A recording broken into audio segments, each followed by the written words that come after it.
Ladies and gentlemen, welcome to Clock Management. It is Kevin Tompkins here. We are almost through another week 5 here. Another week of the NFL season, 5 data points. But today we're not going to go through like some of the, interesting things about the slate. We're a third through the NFL season, so I think it's important to kind of do a little soul searching here to, see what has been presented by some of these NFL running backs. I have been a zero RB guy in my life. Never drafted a running back in my life, but you know what? The ones that are drafted after the 7th round, absolutely hitting this year. Guys like J.K. Dobbins, guys like Javonte Williams, guys like Ja'Cory Crosby-Merritt. And then you're getting your spot starts, guys like Rachaad White, guys like Michael Carter. Obviously, Rico Dowdle blew up in a massive way yesterday.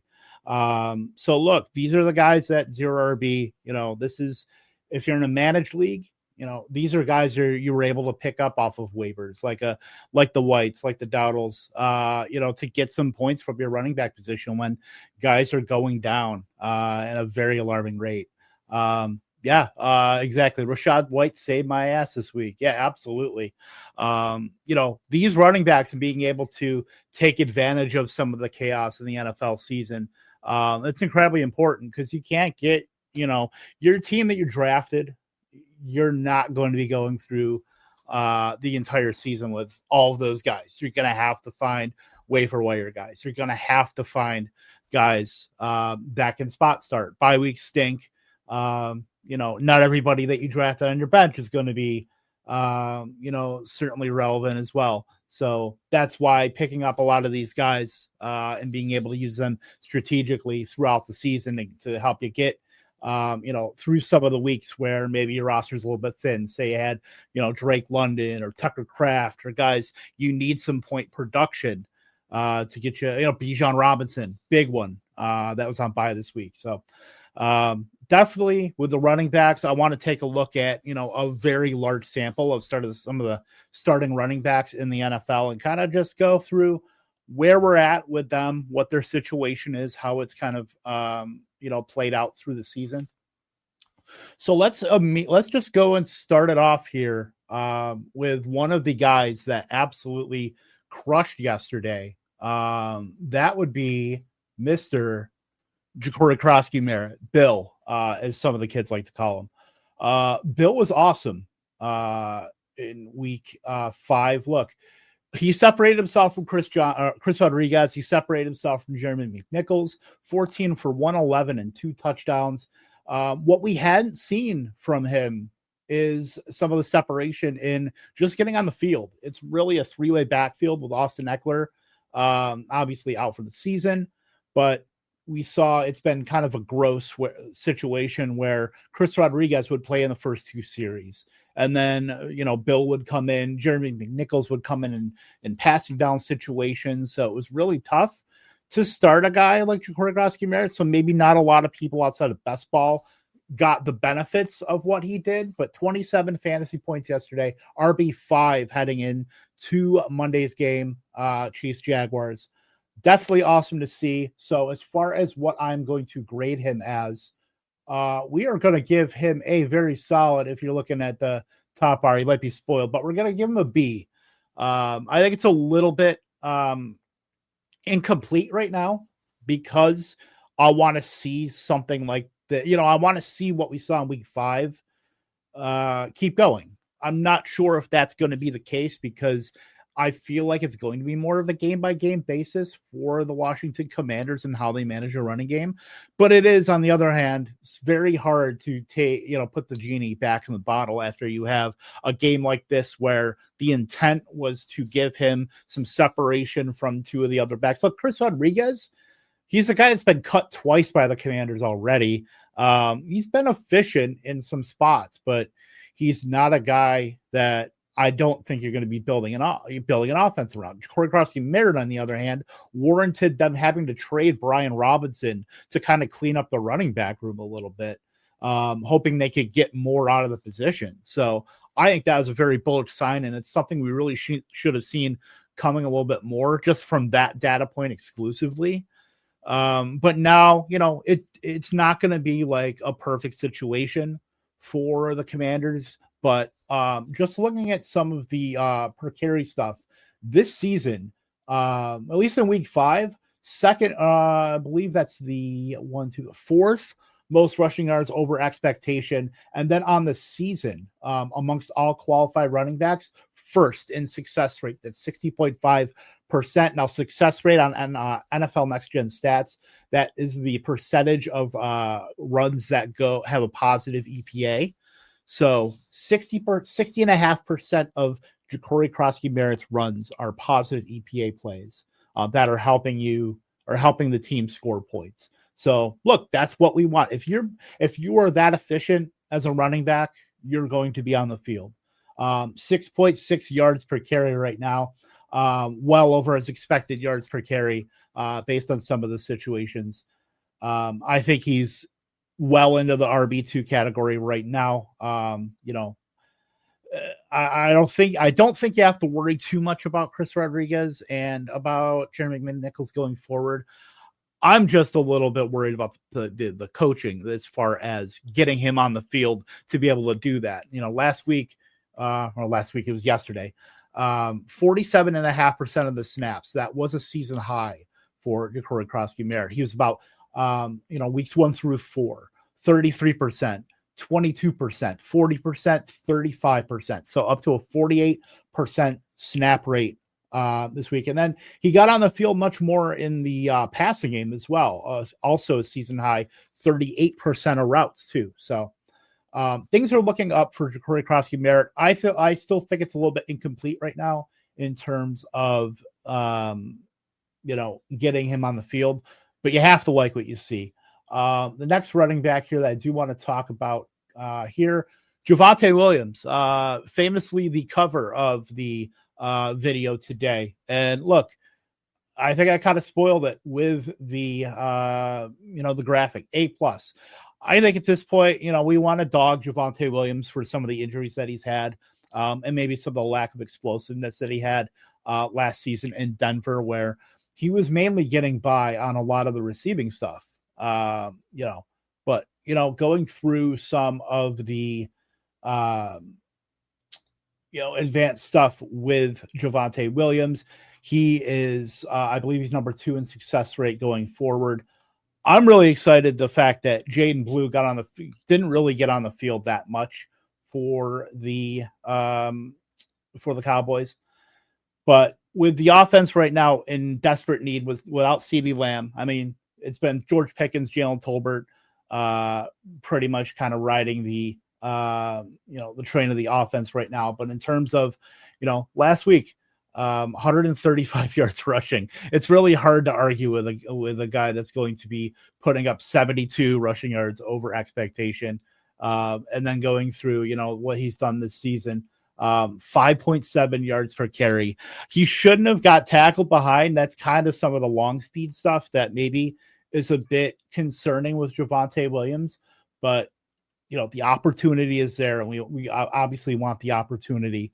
But just as far as his efficiency, he's been right there, and maybe some of the receiving stuff hasn't been totally there for Javonte Williams. He has 17 catches on 18 targets. Like, that's totally fine. But the fact that, we're looking at 5.7 yards per carry right now, had his first 100-yard game. He's been getting into the end zone quite a bit.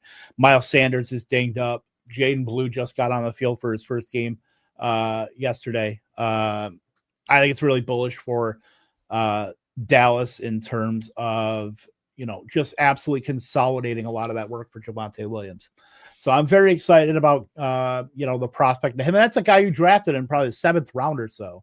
First 2 backs, was Corey Krosky-Merritt, obviously very, very late in draft season. You had to kind of maybe draft him in the 9th, 10th round.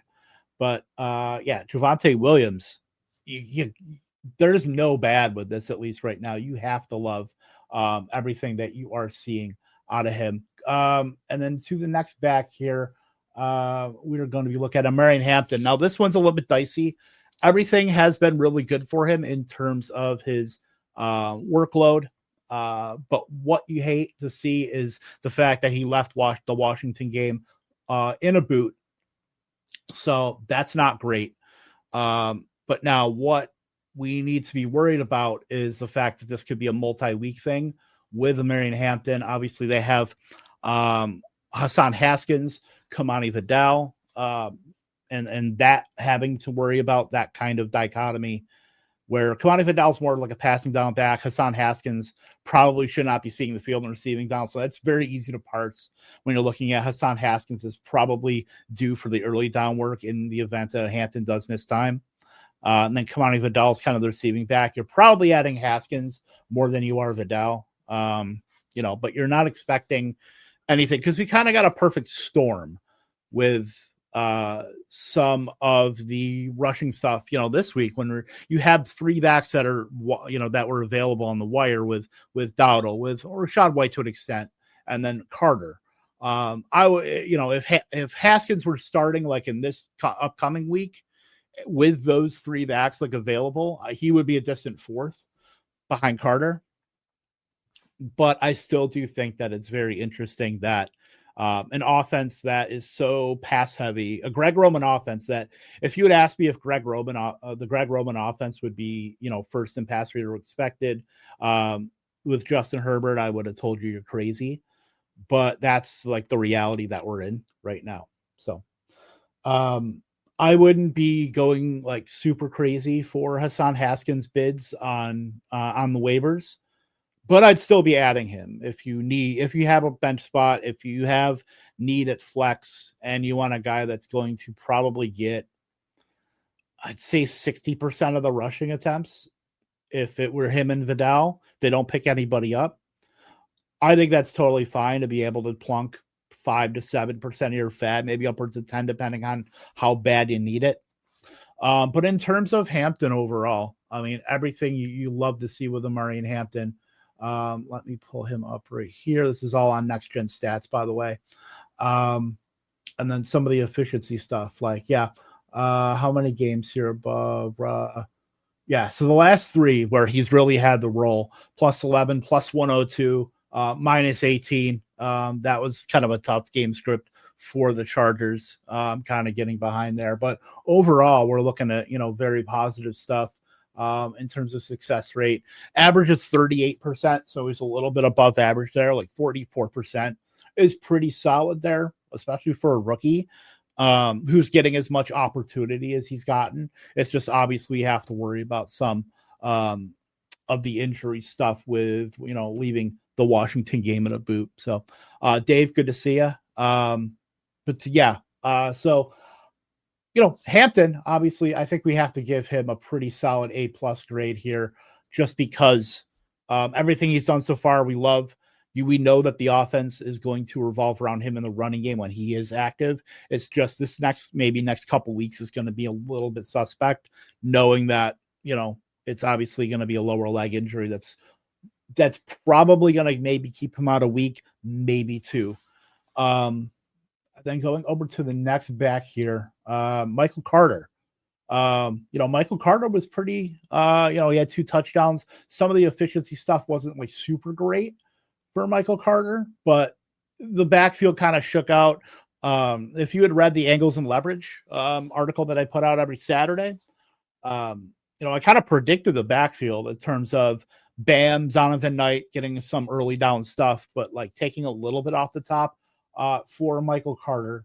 And then, and then Michael Carter just getting, some of the goal line stuff, getting some of the receiving stuff, and Murray Mercado staying pretty much as like a third down back. And then he might have put himself in the shadow realm with dropping that touchdown before the goal line. So, I mean, that's going to be very interesting to see what happens with that. But that gives him, DeMarcado 82 yards. But yeah, for Michael Carter, 18 for 51, had a touchdown, and then 5 catches for 22 yards. Like, that's nothing as far as like compiling from both sides of the ledger, receiving and rushing. Like, that's not bad. Especially if something does happen to DeMarcado, it's interesting to see if that backfield would just shift to Michael Carter taking a lot of not just the receiving stuff, but 60% of the rushing attempts. I think it's very much in play. Bam Knight's Zonovan Knight he's been somewhat relevant since like 2022, I believe, because he was on the Lions, he was on the Jets for a little bit there. So, like, I think he's just a space filler right now. Not that Michael Carter isn't. Michael Carter was on the practice squad while James Conner and while Trey Benson were healthy. Emari DeMercado was primarily a special teams player. The first 2 weeks of the season, DeMercado didn't play an offensive snap. And then he played one offensive snap in week 3.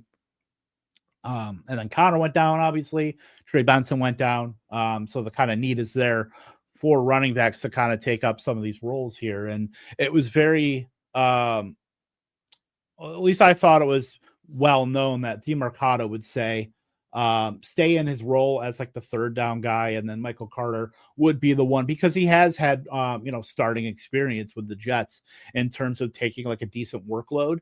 So he seemed like the best option there. And then if you needed to spell him at times, Bam Knight was going to be that Chris Rodriguez type where you're just praying you get some of the efficiency that like Rodriguez would provide off of Carter. And that game went sideways after DeMercado dropped that ball. Yeah, that he is for sure a special decision maker. I mean, that's you look up the draft profile for him. I'm sure either Daniel Jeremiah or somebody there was talking up his decision making for sure. So we'll see what happens with DeMercado. But I think Michael Carter is like totally fine as like an RB2.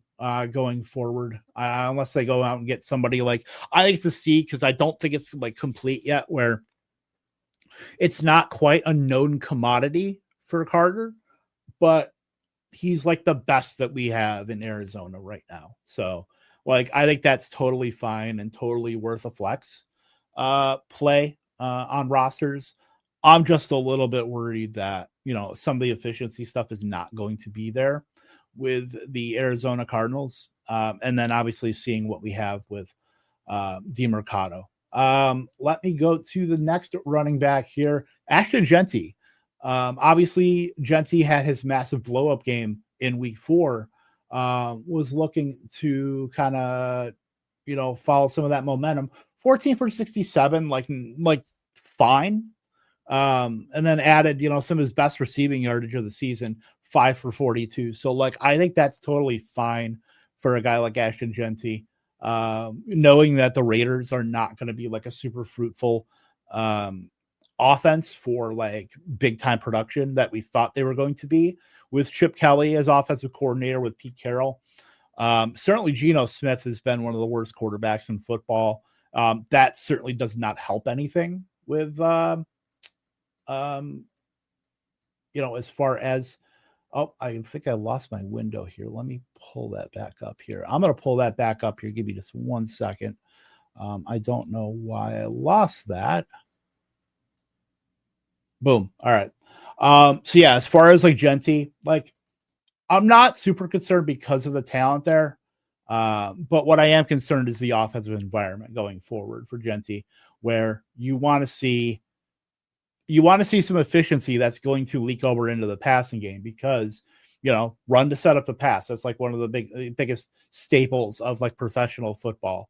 And that's clearly, with Pete Carroll, with Chip Kelly, obviously his offenses have slowed down since Chip Kelly came from, he went to the 49ers and the Eagles and then went back to college, where his offenses have slowed down considerably since then. They used to be one of the faster paced offenses in the NFL, and there was some inkling that we could see that, but that was no guarantee. Last couple of weeks in terms of Jeanty's efficiency have been pretty good. Plus 58, plus 12 rush yards over expectation there, and then he's about at a 41.5 success rate. But on the season, he's about like at the break even mark for rush yards over expectation. So he's been like fine. I know people drafted him in the like beginning of the second round, sometimes in the late first, and you're clearly not getting that.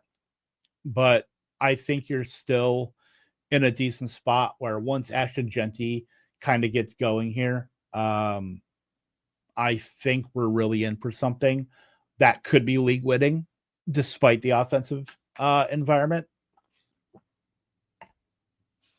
So for that, I will be giving Action Genty at least a B minus right now. I think it's a good spot for him. I think that the offense will figure out a way to get a little bit better, the environment wise.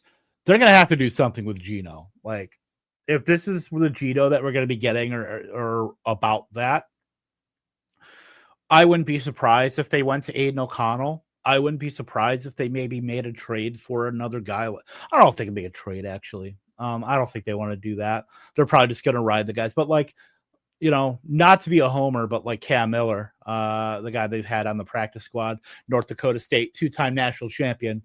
You know, I feel like that could be a good spot where he already got the Brady endorsement. That's good.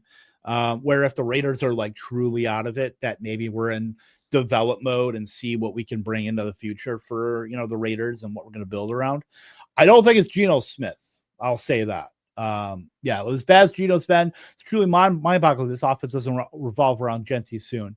Yeah, especially with Brock Bowers being hurt, especially with, you know, it's basically Jacoby Myers and like a bunch of riffraff around him. You know, Trey Tucker, probably miss me with Trey Tucker.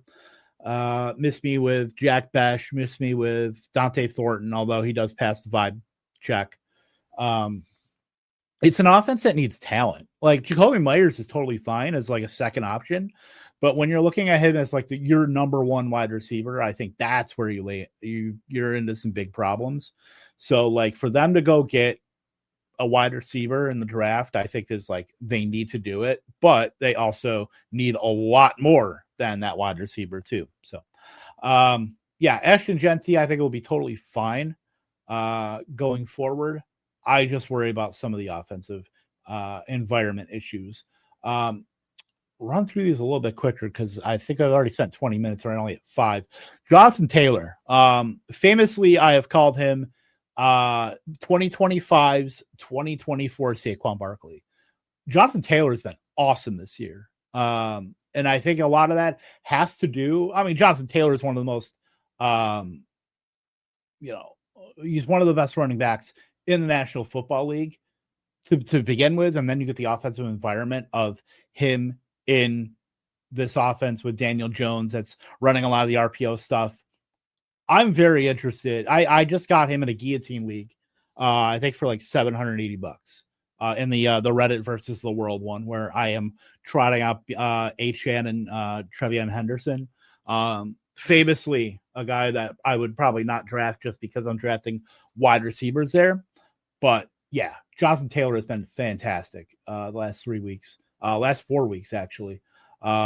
Obviously, he had that 165-yard game. Then he had 3 touchdowns week 3 against Titans. Another 3 touchdowns today, a little bit less efficient, less than 4 yards per carry, but still 3 touchdowns. You love to see it. The Colts are scoring. Jonathan Taylor is going to be part of that party. When you're looking at some of the advanced stuff for Jonathan Taylor, I am very interested. You're looking at a very high rush yards over expectation there. Success rate is great. I mean, what is not to love about Jonathan Taylor, a guy that's getting massive volume that I think they worked in a little because of the blowout in their game against the Raiders. They did work in a lot more of, you know, some of the other guys there, whether it's DJ Giddens.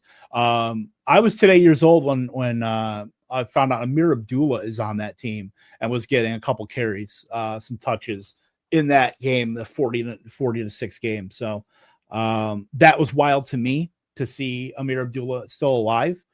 But, you know, that just goes to show you not everything is going to be, you know, super clean there. But Jonathan Taylor is one of the most bankable running backs in the National Football League. So for that, I think he also gets an A+. He's on tap with him. And, you know, I think Javonte, certainly the early season league winners, guys that have really propelled your fantasy teams for sure. Yeah, good for Amir Abdullah. Nebraska legend, by the way, Amir Abdullah. Should have been Detroit Lions legend, Amir Abdullah. Still getting an NFL paycheck. You'll love to see it. Going over to the next running back here, Derrick Henry. Yeah, hasn't been super great for our boy just because we, certainly with Lamar Jackson getting hurt, it has not been great for Derrick Henry in terms of like staying on the field because he has been game scripted quite a bit. We're looking at 5 yards per carry, but a lot of that is because of that 18 for 69 game or 169 game against the Buffalo Bills. Other than that, I mean, you're looking at some pretty bad, let's see, 12 for what? That's what's the total on that? Because I want to know his yards per carry outside of that game. 148. So that's like 12. No, it's not 12. 46.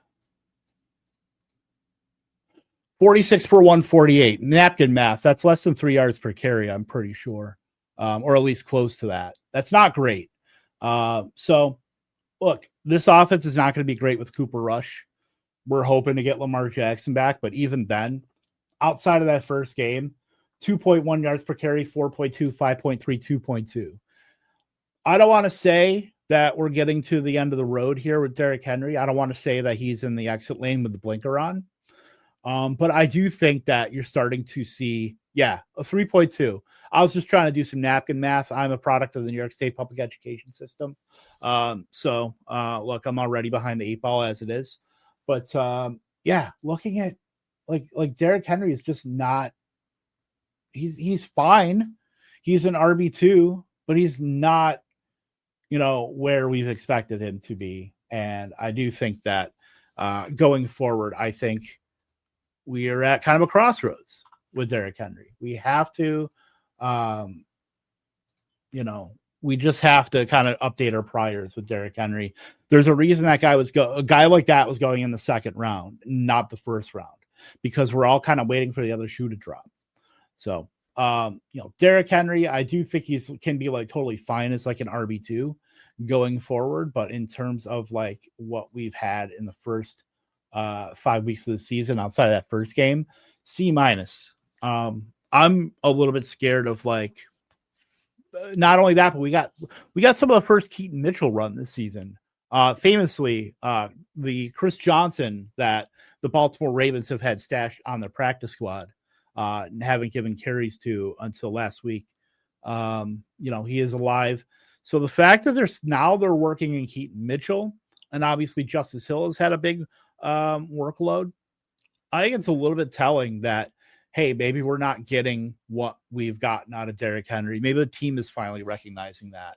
And I think fantasy managers need to like look at a guy like Derrick Henry and be like, okay, well, he's not what he was. Like he's a brand name. And I disparage him because he was famously against zero RB a few years ago. So nothing personal, but it's all business, Derek. If you're watching, you're probably not, but let's go over to Woody Marks, a very polarizing name. We added him en masse as the top waiver wire player last week. And then, lo and behold, the Houston Texans still wanted to get Nick Chubb well involved. So it's a little bit scary in terms of like, we still want to get Nick Chubb, who has been off, who has barely a knee on the field. So I'm a little bit skeptical that Houston doesn't know what wide receivers they want to get on the field. They're still giving Xavier Hutchinson 72% of the routes, and not putting guys like Jalen Noel, even though he scored a touchdown on the field. Jaden Higgins, who scored a touchdown last week, that getting him on the field. Look, Woody Marks is getting on the field 41% of the snaps, 37% of routes. But as far as like the workload, 12 opportunities for Chubb, 8 for Woody Marks. Woody Marks wasn't that efficient. Nick Chubb had the touchdown.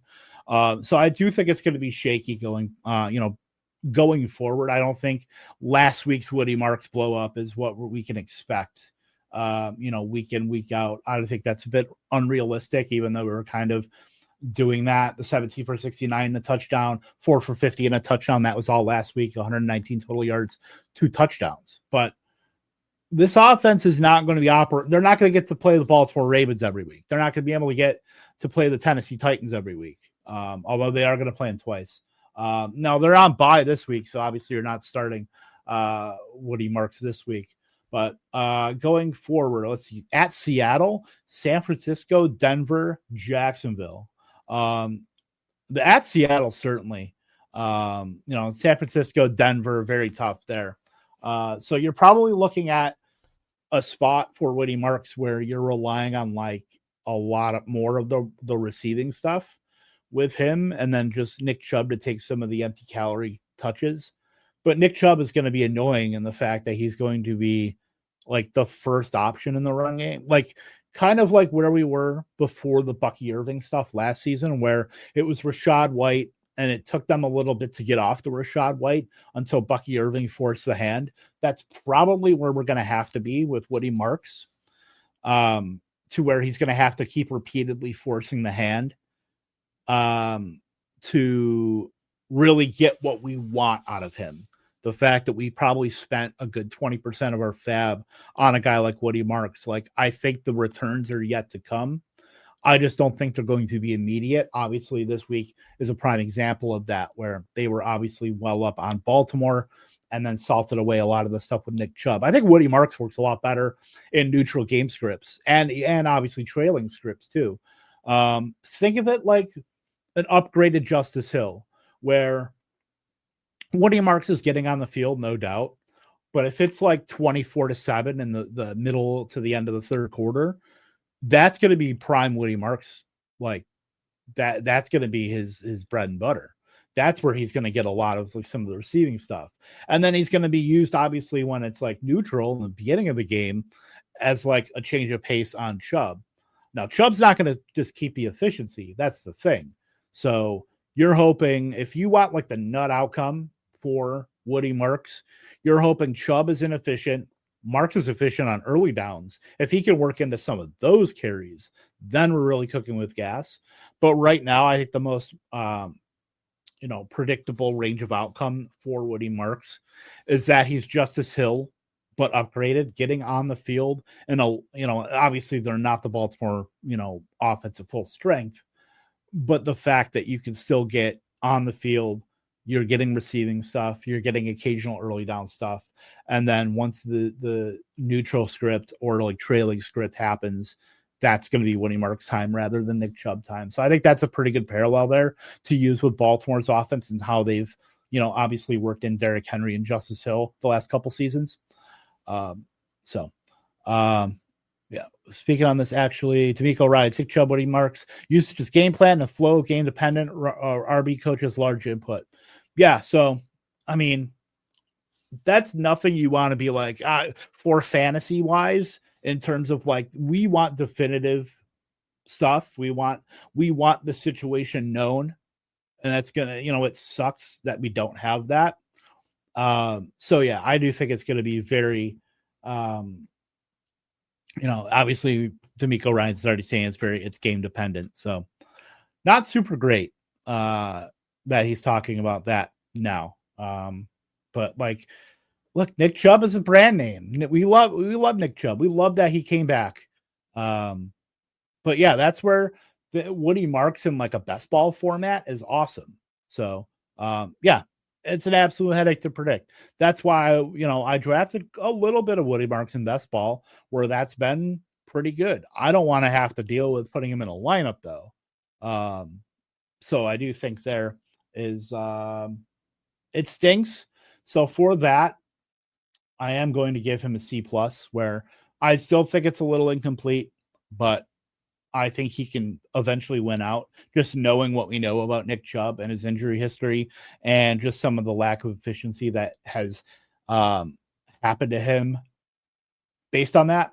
So Christian McCaffrey, is that guy any good? Many are saying that Christian McCaffrey is going to be breaking fantasy. Sorry, that spot is already well reserved for Puka Nacua to do, but you can have your run here. Look, he scored his most receiving fantasy points this week when he was already like wide receiver 6 in if you took out his rushing stuff.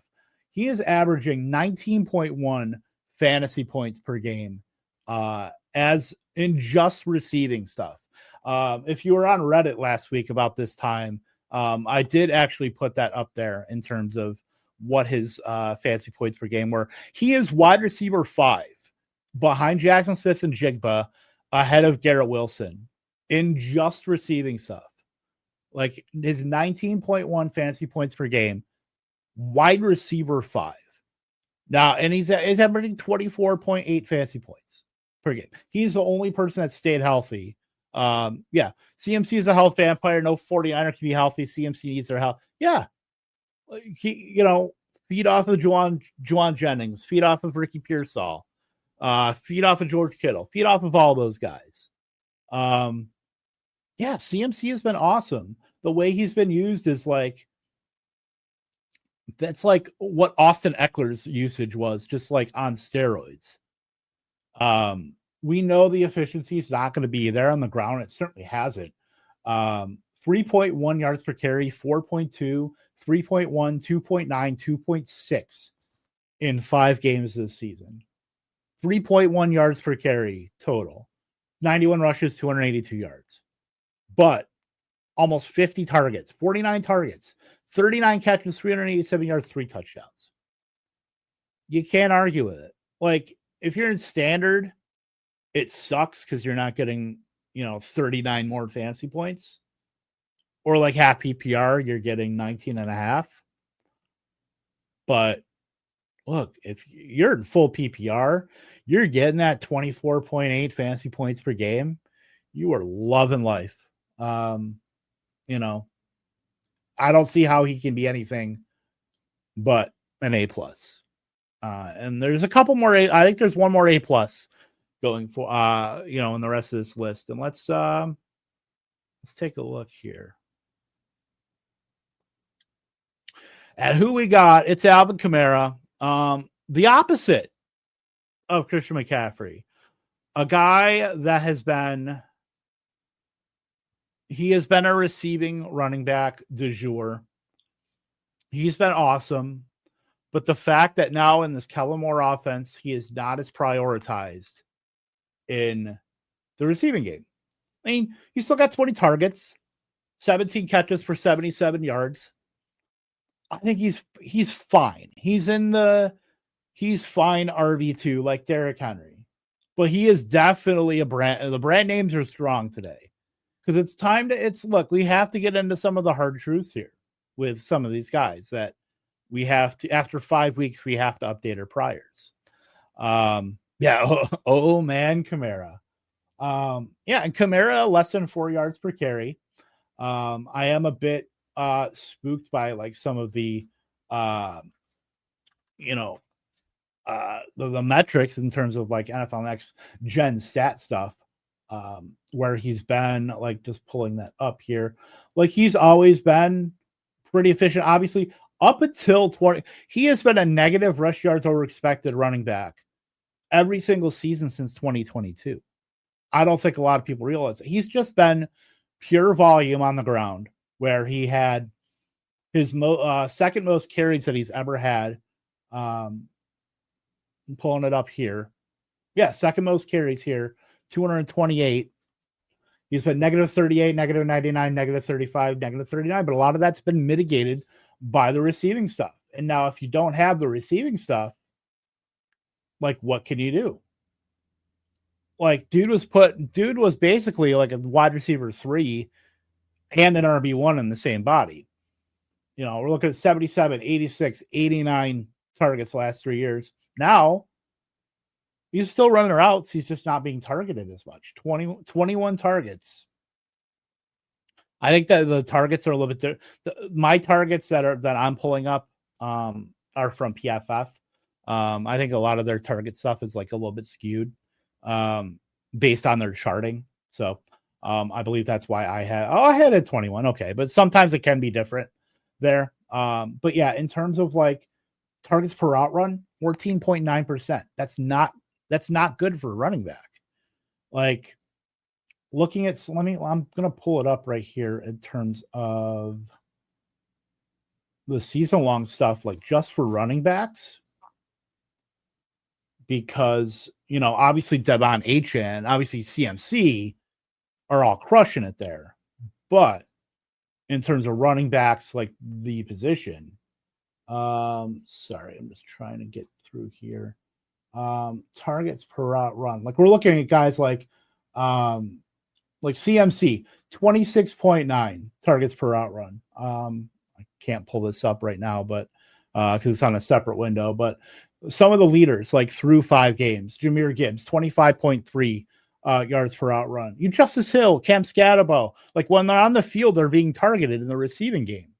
Alvin Kamara is one of the worst of like qualifying backs. I think I have it set to where it's like a minimum of 75 routes. But 14.9, 14.9%, 14.6%, not great for running back. That's like, and it's fine because guys like James Cook and Javonte Williams, that's not how they're getting there. But Kamara has always been a guy that's how he's gotten there. And if he's not getting the receiving stuff, he's a pretty mediocre RB2. So, on the spreadsheet, I'm sorry, I got to be the one to do it. He's a big fat D. And not in the good way. That's what she said. The PPR community drafts Kamara for the receiving numbers. Needs to take Rattler out for a nice steak dinner. I don't even know if it's Rattler. I think he has something to do with it there. He obviously has he's improved by like leaps and bounds from last season. But I do think that some of it is the design of like the Kellen Moore offense. So I'm a bit, I don't really have anything good to say about Alvin Kamara going forward other than like he's like an okay RB2 and you better hope he gets in the end zone because the Saints offense isn't that strong as it is. So I think there's a lot of heavy lifting that can be done here with Alvin Kamara, and I don't think he's like up to it right now at 30 years old. J.K. Dobbins. This is a tough one here because I could do another hour-long show on Sean Payton. Trust me. But he seems to have the guy that he wants, at least right now. And is Payton going to work in RJ Harvey? Absolutely. I think that's going to be a later season play. But for right now, for like J.K. Dobbins, you have to like what you're getting out of him. Obviously, a tough matchup against the Eagles, but still turns out 20 for 79. The touchdown, 5 yards per carry from J.K. Dobbins. He's still getting on the field a ton. And even like, he's never been a receiving back. But he's doing like okay, much better than where he was when he was in Baltimore, where he was allergic to a target, kind of like Gus Edwards. J.K. Dobbins, I think is very interesting. Where obviously that's a guy you draft in like the 9th, 10th round, maybe a little earlier, but not too much earlier than that. Where you're getting so much return on value right now. You're getting a guy that's been plus rush yards over expectation every single week this season. And he's not faced like scrubs. Like he has faced scrubs. He, obviously played the Bengals in week 4. He had a game against the Titans in week 1. Colts, at Chargers, at Eagles. Week 2, week 3, week 5. At least 76 yards in those games, all with a touchdown. Like it's great to see what J.K. Dobbins is doing. And this is, if this guy could stay healthy, I mean, we were comparing Kenneth Walker to a guy like J.K. Dobbins that always had the long speed and was very efficient in terms of like per carry stuff, but just couldn't stay on the field. Now we're starting to get like what we've wanted out of J.K. Dobbins for literal years. And it's wild to me that I guess maybe it's not super wild because the Chargers did end up with Amari Hampton, and maybe that was the plan all along. But the fact that they didn't even like act like they wanted him at all after the season that he had, 4.6 yards per carry, 905 yards on almost 200 carries. The fact that 100 plus 115 rush yard over expectation on the season, by the way. And then, we're looking at also 3.8 yards after contact per attempt for J.K. Dobbins as well. Like, I think everything is coming up roses right now for Dobbins, and I guess the real worry is, when is it going to be more R.J. Harvey? Where R.J. Harvey has been a bit of an afterthought. He's kind of stayed stagnant. He did see his lowest snap percentage in the year, and perhaps that was because of the game script where they were in that kind of dogfight with the Eagles. So they wanted to make sure that they had a guy like Dobbins in there, that they know what they had, getting the known commodity, with you're going to get production out of him. But yeah, so like the Dobbins stuff has been a very, very, very slow burn, kind of like Trevion Henderson. But I do think there's a path to where RJ Harvey can work in a little bit. Like, I know he got a lot of like the late run against Cincinnati when that game was well in hand. So I do think that that's kind of where we're leading. They have, let's see, the Jets, Giants, Dallas, Houston, Vegas, Kansas City, and then their bye. I mean, if Dobbins keeps producing like this, he could potentially just fend off RJ Harvey, and then RJ Harvey is, drafting him in the 5th round. Kind of stinks right now when you're looking at some of the other backs that obviously went well after, and the guys that he was going around are producing. So, yeah, kind of like, who? Never heard of that guy. Yeah, neither is Mike Vrabel, but here we are. But yeah, so going over to Dobbins, I mean, I do think there's some risk with the RJ Harvey stuff, where Sean Payton has like this idea of his mind. He's got it on like a schedule, but like, I mean, I'd even, you know what? No, it's a B+. I mean, I think it's really hard to not, give this guy his flowers for what he's done so far this season. To the next running back here, James Cook, who, it's interesting to see how Buffalo has managed their backfield over the last couple seasons, with James Cook like being very sparingly used on the field. Outside of, he's always been working in with like the Ray Davis, and he's worked in with some of the other like backs that he's shared with, but he's been like efficient on obviously per touch stuff, but he just hasn't gotten like time on the field to really accumulate stuff. And now we're seeing that this season with James Cook. And that's where we've gotten like the big glow up and the massive blow up here. Last 2 weeks, after 51% routes, 31 and 53, up to 68% routes and 63% routes. And then snaps, 57%, 47%, 67%, and then 73, 72%. Like, he is putting a huge gap between Ray Davis, him and Ray Davis and Ty Johnson, where like those guys are used, but very rarely. Like, Ray Davis has 3 carries in the last 2 weeks. Ty Johnson has 3 carries in the last 2 weeks, no catches. Like, it is all James Cook consolidating that work in the backfield, and he's been awesome at doing that too. Let me go over to, I had it pulled up here. I'm sorry. The full season running back stuff here, with rush EPA per game. Yeah. You're looking at James Cook right there, 3.7, right there with, of course, the immortal Rico Dowdle. I won't be talking about him extensively. I will just say that I do think his 200 yards is just a massive anomaly. But I do think he's like totally fine. I was actually kind of surprised that they didn't work in Trevor Etienne a little bit more. But obviously with Dowdle, you're riding the lightning with 200 yards. So, far be it for me to give my thoughts on that. But I think Dowdle's like fine as like a fill-in. You're not going to get 200 yards every week. But back to Cook. Yeah, you're getting awesome stuff from Cook here. In terms of like, 7th in rush yards over expectation over the season. 5 yards per carry. Success rate, 46.7%. Excellent among all qualified running backs. Like, looking at just like this list, and of course this is the success rate. the percentage of carries that you're providing positive EPA.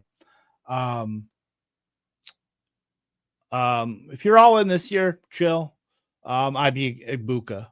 I mean, it's hard to argue with the production, where like the dude puts up 160 yards and a touchdown. Like a touchdown is almost a guaranteed thing with Ibuka, but yeah, you got to ride the wave with Emeka Ibuka. But going back to James Cook, you know, he's consolidated work. He's been efficient with it. He's in a great offense. It's very hard for me to say anything bad about James Cook in this role. Maybe when the weather starts to turn a little bit colder, maybe they get some of the other backs involved, but I don't think that's going to be anything meaningful for taking off the top of James Cook. So I think he's just a good solid A right now.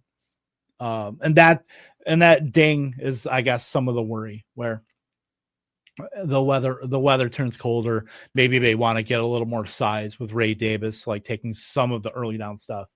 And here's a back that, look, how Cleveland fell into Nick Chubb twice is beyond me. That's pretty much where we're at with Quinshon Judkins. Quinshon Judkins has been awesome. Like, efficiency-wise, he's consolidated work. He has made Dylan Sampson obsolete. Like, so Jerome Ford's going to be like, he's going to be around. He's going to be somewhat relevant in terms of real-life NFL, pass pro, and all that. But, dude, 4.8 yards per carry. He's only ramped up his efficiency. Like, we're 10 for 61. We're like, okay, good start at Baltimore, by the way. But it doesn't matter the matchup. He's had, 18 for 94, one against Green Bay. At Detroit, 21 for 82 and a touchdown, adding 4 catches for 33 yards. And then Minnesota, what Brian Flores, defense, 23 for 110, no touchdown. But still, the fact that he's had over 70% of the running back, the team rushing attempts in the last 3 games says everything you need to know. Now you're at Pittsburgh, Miami. He's become it doesn't matter who he's playing. You just start him. He's independent of matchups. Yeah. And then this on top, the cherry on top of the Quinshon Judkins stuff. The 2 needless holding calls. Welcome to football, by the way. Where a holding call can cost you hundreds of dollars. Thank you, Adnai Mitchell, by the way, last week for that one. But yeah, Judkins has been awesome. Let me pull this up here. He gets another A. I do think he continues to consolidate that work. A couple more backs here that I do want to talk about. Our Carson Steele King, Cam Scatabo. Now, Devin Singletary is one of the best pass protection running backs in the National Football League. So he is not going away. But it was nice to see that in that matchup against the New Orleans Saints that they pretty much built the plane around Cam Scatabo. He wasn't as efficient. I don't think the efficiency is going to be like quite there every week. But the fact that still put up 59, you still put up over 100 yards, 6 catches for 45 yards. I think the receiving stuff there is very big for a guy that this offense needs pass catchers, whether it's Wandale, Darius Slayton, Theo Johnson. Like, I think Cam Scatabo is probably better than at least 2 of those guys in terms of like actual receiving ability. And then, Jackson Dart being able to be a threat on the ground is only going to help with some of the efficiency stuff with Cam Scatabo on the ground. And then obviously through the air as well, where if Dart is like, leaking out, he can just hit Scatabo quick or like an angle route or something like that. Should you start Tyquan Thornton or Juju? Probably would start Juju. I think there's much more route upside. Obviously, the big plays can be there for Tyquan Thornton. Xavier Worthy is expected to play with his shoulder/ankle. But I think that's interesting as far as like Juju is still getting quite a bit of routes, but the routes are pretty spread out through a lot of those guys there. So yeah, let's go back to Descatable. The offense is not great. I think we all know that. Obviously, without Malik Neighbors, this offense takes a pretty big step back. Jackson Dart is doing his best to kind of bring it back a little bit. Scatabo is going to be a massive part of that. Tyrone Tracy obviously is going to be a bit part of this offense. I do think you can't pull Scatabo back to bring Tracy forward, like not where we've seen what we've seen. So right now, I do think it's a bit incomplete, but it's a B plus especially from the receiving standpoint of this is what you're getting out of Cam Scatabo on an offense that's not great with like not the most clean like profile in terms of running backs, but you got to love that. And then I wanted to save the best for last, of course. Saquon Barkley, another brand name. Look, people were paying for 2024's production in drafts this season as a mid-ish first round pick. People were pumping him up to like second, third overall. I know a lot of people like to go one for one with the production stuff with Saquon Barkley. I do think that look, teams are different year to year. The 2024 Eagles are different from the 2025 Eagles. And I don't think it's very fair to like just go like one for one and just expect what we expected in 2024. And obviously Barkley has been nothing close to what he was in 2024. Just going back to what we're looking at 3.2 yards per carry. He had a pretty good game yesterday, but the Eagles barely ran the ball. He only got 6 carries. He had, I think, 1 carry in the second half for Barkley. Like they went so far away to where I think it was a bit from Nick Sirianni after AJ Brown and Devonta Smith talked up about not getting, used in the offense, to where since they lost this game, now Sirianni's going to be like, see, this is what happens. We'll just let us run the offense. So I do think we're going to be seeing a lot more Saquon Barkley. I just don't know if we're going to be able to get the efficiency that we've gotten. Like Saquon Barkley's fine. Like he's totally fine as like a running back. But in terms of his like yeah. It's the peach iced tea thing from The Office. Like peach iced tea, you're going to hate it. That's what the passing game was. But in terms of qualified rushers in success rate, dead last, right behind Christian McCaffrey in success rate. 34.9% of Saquon Barkley's runs have been positive EPA plays, lowest among all 35 qualified backs. The bottom 5 is Saquon Barkley, CMC, DeAndre Swift, Devon Achane, Tyler Algier. Pacheco's next. Nick Chubb's not far behind. Kamara's not far behind. That's a far cry from where we were last season. Saquon Barkley's also minus 28 rush yards over expectation this season. His expected yards per carry, 3.6. He is at 3.2 right now, so he's below that as well. Like, this offense is not what it was, and I don't know what's going to fix it. But, I mean, I wanted to give Saquon Barkley an F. I probably should have. But I guess I can be nice because Saquon Barkley is still is decently in terms of volume. He's still running back 9. So he's not like totally dead at all. Like he's like a fine start any week. But you just have to know like the wheels are coming off a little bit at this point with Barkley. So I gave out my grades for 16 of 15 running backs today. I was nice. I was not so nice, but I just hope we all had fun. In an hour or so, Typically, we do the Express on Sunday nights. My computer did not want to cooperate. So we're going to be doing that, myself and Nate Polvote, in about an hour. We are on the road, by the way, to 500 subs. And if we are not there, we are very close. I think we're like 5 away at my last check here. But go check us out, Optimus Fantasy. Click the subscribe button if you haven't. Click the like button if you haven't. That will really help us out here. Stay tuned. In about 55 minutes, back on this channel, myself and Nate Polvote will be talking about every single game on the Sunday slate for week 5. I'm Kevin Tompkins. This has been Clock Management. We'll see you soon here next week.